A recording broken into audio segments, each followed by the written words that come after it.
Қазақ радиосы мен теледидарынан алғаш рет Алтайдың ар жағынан келген ару атты әнді естігенде сүйсінбеген ағайын қалмаған шығар.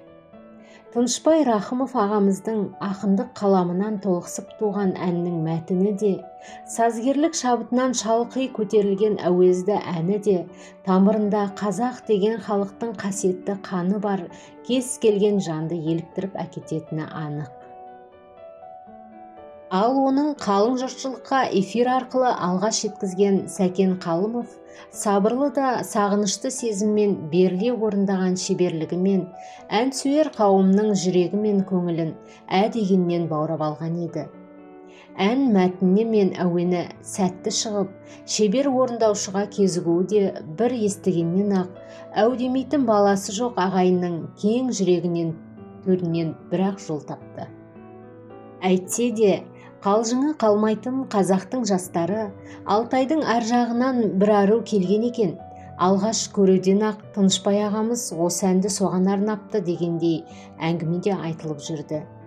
Мен ол кезде ата жұрттан алыста тұрғандықтан ба, бұл әнді өте басқаша қабылдадым. Қимайтын жан екенсің жат ұяға, қарғамау, кез болдың ғой қапияда, шіркін мөп-мөлдір жанарың-ай, жаз дидар жамалың-ай, қалдым-ау тіл қаталмай, қарағым-ай. Қасыңа бара алмадым, сездің бе жанарманым, еріксіз қалқам саған ән арнадым. Мәтінді толық келтіру міндет емес, оны бүкіл ел біледі.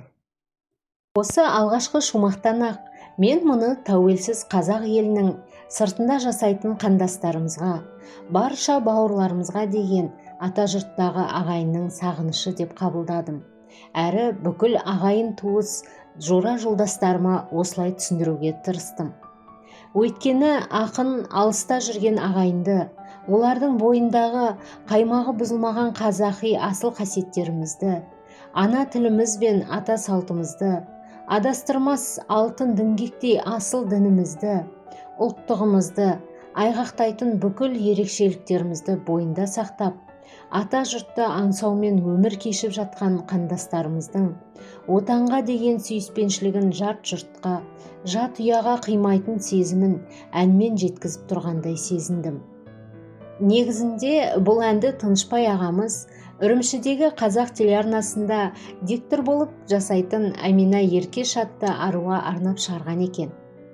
Ол жайында Ахмет Байтұрсынов атамыз жасаған қазақ қарпіндегі қазақша төте жазумен Алматыда жарық көретін ел аралық Шалқар газетінің тілшісі, Қытайдан келген қандасымыз Айжан Бодаубай қызынан білдім.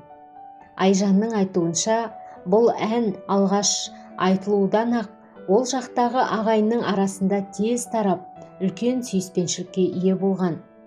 Ата-бабаларымыздың ғасырлар бойғы арманына қол жеткізіп, тәуелсіздік туын тіккен ортақ отандарынан шыққан ән барлығына ой салып, осындай өздерін іздейтін, сағынатын ел барлығына қатты қуанып бақытқа бөленген. Бұл әнді естігенде елеңдемейтін қазақ жоқ шығар. Әсіресе Алтай асып, Қытайда туғандардың арасында дейді Айжан ару. Олардың тойлары да бұл әнсіз өтпейді. Алғаш бұл әнді Мақпал Жүнісова апайымыз орындаған екен. Одан алып Сәкен Қалымов ағамыз орындапты. Оның орындауында ән өте сәтті шыққан. Жалпы мен бұл әннің бағын ашқанда осы Сәкен ағамыз деп есептеймін. Екінші жағынан әнде орындаушының бағын ашқаны ақиқат. Басқа біреу орындағанда бұлай болар ма еді, болмас па еді, кім білсін. Сосын қыздар жағы осындай әннің шығуына себепші болған Аминадан бір жауап та болар деп күткен.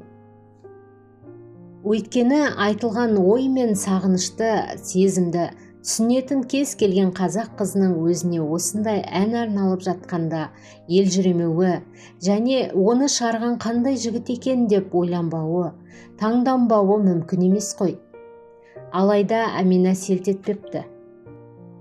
Диктор болып жұмыс жасағанымен өлеңге ебі жоққа ұқсайды. Сірә Тынышбай ағамыз да бір жауап болар деп күткен болуы керек.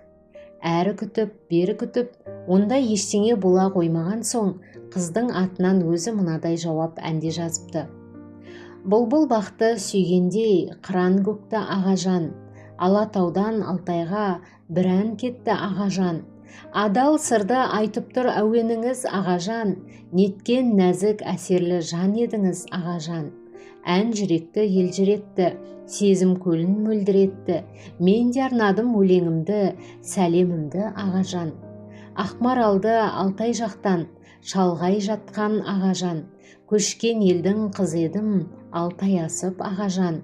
Өмір кештім тағдырыммен тай таласып ағажан, Алматыға барғаным елес болды ағажан. Әніңізді келеді көп естігім ағажан, тағдыр тілдестірмейдай кейде бізді ағажан. Елестетем беймәлім бейнеңізді ағажан, тілек болса көңілде айтпайсыз ба ағажан. Алтай жаққа бір келіп қайтпайсыз ба ағажан, мен бұл мәтінді Қытайда тұратын туған әпкем Фариданың үйінен алдым. Ақ параққа қолмен Алтайдан сәлем деп жазылған ән атауының жанында Тынышбай Рахым деген жазу бар. Бұл әнді кезінде қазақтың ақ баяны атанған марқұм Мәдина Ералиева өз репертуарына енгізіп, тамаша орындаған еді. Шынымды, жан сырымды айтсам, Сәкем ағамыз орындаған Алтайдың ар жағынан келген ару әні менің өмірімді күрт өзгертті. Мен осы әнді тапмаған арнап айтқандай күй кеше бастадым. Радиодан алғаш естуден жаздырып алып, жатсам тұрсам қайта-қайта қойып тыңдап жүрдім. Беймаза күй кешіп, есіл дертім тезірек Алматыға келу, Сәкен ағайды іздеп табу болды. Қарындасындай болсам, қасына жақын жүрсем деп армандадым.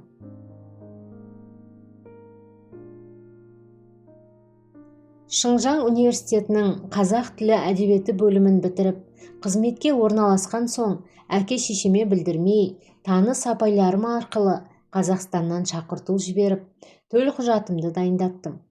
Сөйтіп, Дәдеш атты апаймен Алматыға келдім.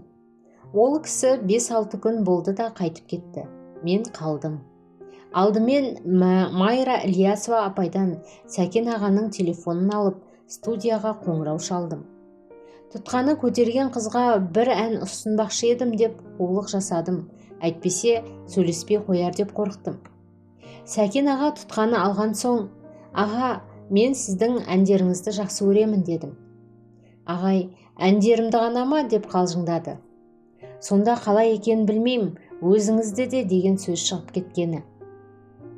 Әмин апай жауап жазбаса да мен арнадың аға жыр әніңді, тербетті бір сағыныш жүрегімді, шіркін асқартау шынар аға, ақиық қыран аға, әніңе тебіренбей тұра алам ба, Алатау қыранысың, жақұттай жыр әнісің, сарқылмас тынып тұрған бұлағысың. Балаймын өзіңізді асыл жанға, келмеді-ау жүрек сырын жасырғанға. Қиялым қиырда жүр шыр айналып, жүрегім өзіңіздеп жылайды анық, деп өзімше жауап жазған едім. Сөйтіп, отбасымды, бауырларымды қалдырып іздеп келдім. Бұл Жәмила деген жақын құрбымнан басқа ешкімге айтпаған сырым еді. Жақында ол қашанғы ішіңде сақтайсың, сыртқа шығарсайшы деп кеңес берді. Сөйтіп жүргенде сіз кездестіңіз. Осылай мен сырымды ашып отырмын. Сонда нағыз Алтайдың ар жағынан келген ару сіз болдыңыз ғой. Ал сіз мына әнді естідіңіз бе? Ән салдың ақын аға маған арнап, әуенің ел аспанын алдай баурап. Шіркін ақиық қыран аға, ақ маржан жыр ән аға, өзіңді ел сыйламай тұра алама. Аққу боп кетсем деймін, асыға жетсем деймін, Алатау самалын өпсем деймін. От берген өлеңді жанарыма, баладым ата мекен самалына. Шын болса арғы бетте жүрген ару, міндет қой ер жігітке іздеп бару.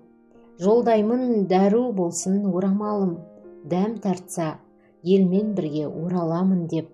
Алтайдың ар жағынан келген ару әннің әуенімен айтылатын осы әнді мен алғаш рет естігеннен жаттап алдым. Ол кезде біз де Өзбекстанда тұратын едік. Бұл әннің шығу тарихы, оның кімге арналғаны жайында ештеңе білмедік. Бірақ мен бұны қыздың жауап әні деп қабылдадым. Және тамаша жауап қайтарған екен деп шын жүрегіммен риза болдым. Өйткені менің түсінігімде жауап қайтарған қыз тек өз атынан емес, Алтай мен Атырау, Арқа мен Алатаудың арасындағы ұлан-ғайыр ұлы даланы мекен етіп, тағдыр тәлкегімен төрткүл дүниенің төрт бұрышына тарыдай шашылып кетіп, ата жұртты аңсап, барша қазақ тәуелсіздіктің көк туының астында жиналса екен деп, жер бетіндегі жалғыз ортақ отанына оралуда армандап жүрген бүкіл сырттағы ағайынның сағынышы деп қабылдадым. Менің түсінігімде оны басқаша қабылдау мүмкін емес. Әр жұп жолды қарасаңыз да, бүкіл мәтінді толық тыңдасаңыз да, сырттағы ағайынның тарихи отаны, ата жұрты, қасиетті топырағына деген сарқылмас сағынышын сезесіз. Ән арнаған ақынға, жер қорғаған батырға, ел басталған, басқарған сұңқарға, айтар сыртта жүрген ағайынды іздеп, жанашыры бар екенін білдіру, елге келуіне, ағайынмен араласуына жағдай жасау керек. Осы мәселелер шешіліп, дидар бұйырып жатса, біз бәріміз келмейміз бе дегендей жүрек төріндегі сыр астарлы да әдемі базына астасып жатыр. Дегенмен әннің шығу тарихын баяндап кетейік. Журналист, әрі ақын, әрі сазгер Тынышбай Рахимов Хабар телеарнасының музыкалық редакциясының бас редакторы болып қызмет атқарып жүргенде, көкірегін жарып шыққан Алтайдың әр жағынан келген ару атты әнін жазуға себепкер болған Қытайда тұратын қандасымыз Әмина Ергеш қызымен алғаш студияда танысады. Бұл 1991 жылдың маусымы болатын. Ел егемендігін алып, алыс жақын жерлермен байланыс орната бастаған шақ еді. Аспан асты елінен тәжірибе алмасу мақсатында арнайы делегация келеді.